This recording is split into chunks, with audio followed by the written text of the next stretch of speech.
Bonjour à vous mes chers amis et bienvenue à vous dans votre chaîne cours d'architecture.dz. Aujourd'hui dans notre rubrique déco, nous allons faire des astuces déco qui vont vous permettre d'avoir une impression de grandeur dans vos espaces.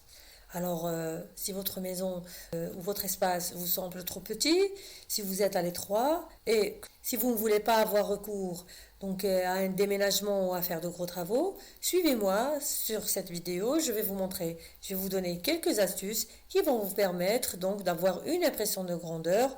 Cela passera notamment par l'utilisation de textures, de peintures, de couleurs et d'aménagements. Maintenant, on va voir que l'option la plus évidente pour agrandir une pièce, c'est bien entendu d'abattre les murs. Décloisonner donc va vous permettre d'avoir un effet de grandeur réussi à 100%. N'hésitez pas à ouvrir les pièces communes, à diminuer les épaisseurs de cloison et à revoir l'emplacement des garde-robes afin de récupérer de l'espace. Vous aurez aussi avantage à jouer sur les aires de circulation entre la cuisine, le salon, la salle à manger. Ce sont des espaces dont les activités peuvent s'imbriquer, c'est-à-dire c'est des activités journalières. Donc on peut laisser libre espace entre ces trois activités. Éviter le plus possible les corridors et les couloirs puisqu'ils cloisonnent les pièces et empêchent de maximiser l'espace. Alors, vous pouvez également prendre de l'espace dans une pièce annexe ou attenante afin de décupler le nombre de mètres carrés. Sachez que ces transformations intérieures, bien qu'elles n'augmenteront pas la superficie habitable, elles offrent un visuel plus grand et favorisent une meilleure exploitation de l'espace. Donc il y aura une continuité spatiale, une continuité visuelle qui va vous donner une impression de grandeur. Deuxième astuce ou technique passe par l'utilisation des peintures et des couleurs. Alors, il faut savoir que peindre un pan de mur en couleur donnera tout de suite l'impression d'agrandir visuellement votre espace, comme on peut le voir ici sur ces images. Ça peut aussi apporter de la profondeur et de délimiter et de structurer votre espace. L'utilisation des couleurs claire, quant à elle, va vous permettre d'aérer. On aura une sensation de légèreté, car la lumière va se refléter sur les murs pour donner une impression de vide, de continuité et de légèreté. Troisième astuce, pour agrandir une pièce, rien de mieux qu'un miroir. Choisissez-en un grand afin qu'il réfléchisse la lumière et qu'il crée une nouvelle perspective. Ça, c'est très très important. Alors, on peut le poser contre le mur, comme on peut le poser directement sur le sol. Vous pouvez aussi installer plusieurs sur le même pan de mur pour donner un effet de verrière. C'est très tendance actuellement. Ça va vous permettre de créer un second espace, de faire une perspective, une troisième dimension dans votre chambre, une continuité et c'est un effet garanti de grandeur, c'est-à-dire comme maintenant il y a plusieurs types de miroirs, libre à vous de choisir le modèle qui correspond le plus à votre décoration. Quatrième astuce, c'est l'agencement. Alors nous savons tous qu'un salon, une pièce, une chambre, une cuisine qui sont bien agencées est un gage d'un espace spacieux. Il est très important de positionner vos meubles, c'est-à-dire vos canapés, vos tables basses et vos fauteuils, de manière à créer des zones de vie bien définies. Il faut éviter la surcharge et le superflu, tout en laissant bien sûr libre des zones de passage et de circulation et de ne pas surcharger votre pièce de mobilier. Passons maintenant au choix du mobilier qui va vous permettre de gagner de la place tout en donnant une impression d'espace agrandi. Alors, je vous conseille d'utiliser et de choisir du mobilier multifonctionnel, c'est-à-dire qu'on utilise des tables d'appoint qui se transforment en corbeilles, des lits coffres, des tables basses coffres et des lits escamotables. Tout cela va vous permettre de gagner de l'espace. Comme vous pouvez le voir, tous ces mobiliers sont des mobiliers qui sont réutilisables, multifonctionnels. Si le style du mobilier doit être du mobilier épuré, je vous déconseille le mobilier trop lourd et trop épais. On choisit des matières légères, des meubles aux traits aérés. En fait, il faut faire la chasse aux pièces de mobilier massives et tout superflu, surtout tout superflu. Il faut préférer aussi les meubles filières et ajourés qui laissent davantage circuler le regard et la lumière. Et par l'usage d'un mobilier bas, on a un effet grand espace garanti. Donc c'est un combo gagnant. Alors on peut ici utiliser, et c'est ce qui est en ce moment très tendance, pour une impression de profondeur, on peut choisir un mobilier transparent. Ça revient au goût du jour, donc ça donne donc une continuité visuelle. On a une impression donc de transparence et de vide qui nous permet d'agrandir l'espace. Aussi, on peut utiliser du mobilier suspendu pour donner une impression de légèreté, surtout quand il se décline temps à temps sur un mur de la même couleur. Pour agrandir aussi une petite entrée, on peut aussi opter pour des étagères hautes qui vont permettre donc d'agrandir cette petite entrée. Autre astuce aussi pour agrandir votre espace, moi je vous conseille aussi les cloisons décoratives. Alors ces cloisons façonnent l'espace de votre maison, elles ne sont pas porteuses, contrairement aux murs porteurs. En revanche, leur fonction peut changer au fil du temps, c'est-à-dire qu'elles sont flexibles, vous pouvez les changer et les modifier, en fonction de votre goût, de votre style, et elles sont faciles à poser et à redéposer. Elles sont donc destinées à séparer deux espaces ou deux pièces d'une construction.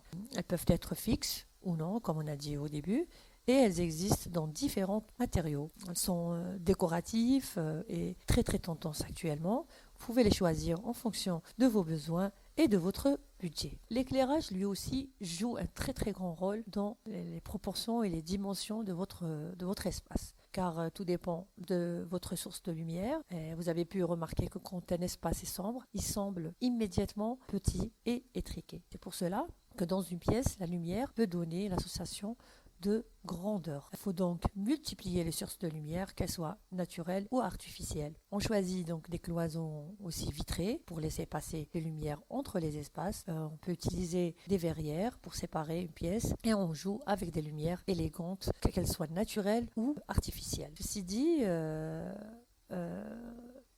on peut donc choisir des cloisons vitrées comme des verrières pour séparer les pièces et donc on joue ainsi avec la transparence et la continuité visuelle. Autre technique, on peut utiliser aussi des bandeaux en LED qui soient au sol ou dans les plafonds pour redimensionner et redonner une dimension à votre espace. Les fenêtres aussi, ce sont des lumières naturelles, elles permettent un éclairage naturel, alors elles permettent d'agrandir l'espace. Il ne faut donc pas les encombrer, je vous déconseille de mettre des accessoires dessus car les rebords doivent être vides pour avoir une sensation de grandeur et de continuité d'espace. Il faut aussi en même temps choisir des rideaux fins pour couvrir vos fenêtres, pour laisser passer l'espace. Évitez les rideaux très lourds qui ne vont pas laisser passer la lumière et qui vont surcharger votre espace. 8e astuce, c'est l'utilisation des portes coulissantes. Alors au lieu d'installer des portes battantes dont les ouvertures requièrent de la place, je vous conseille d'utiliser des portes coulissantes car elles ne gaspillent pas l'espace et elles permettent une meilleure circulation. Comme vous pouvez le voir, les portes coulissantes aussi à galandage, elles se fondent carrément dans le mur, ce qui vous permet de gagner de l'espace et c'est un effet grand espace garanti. Autre astuce, donc, c'est le total look blanc.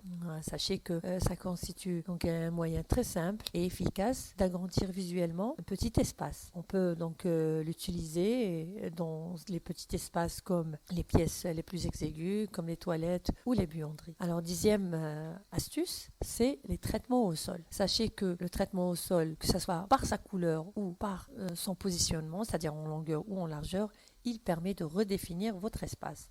Donc l'association d'un parquet noir et de murs colorés avec un plafond blanc constitue un combo gagnant pour booster les volumes de votre pièce et d'agrandir visuellement votre espace. Pour les hauteurs aussi, on peut jouer avec la grandeur d'une pièce tout en jouant avec la hauteur de votre plafond. Sachez que installer des étagères ou une bibliothèque le plus haut possible va tirer ainsi le regard directement vers le plafond pour une impression de hauteur infinie. Alors réduire les hauteurs pour une sensation de grandeur, si on peut le faire dans un petit espace, et le contraire quand on est dans un autre espace beaucoup plus grand. Autre astuce à découvrir ensemble, c'est l'utilisation des rayures, que ce soit dans le sens de la verticalité ou de l'horizontalité.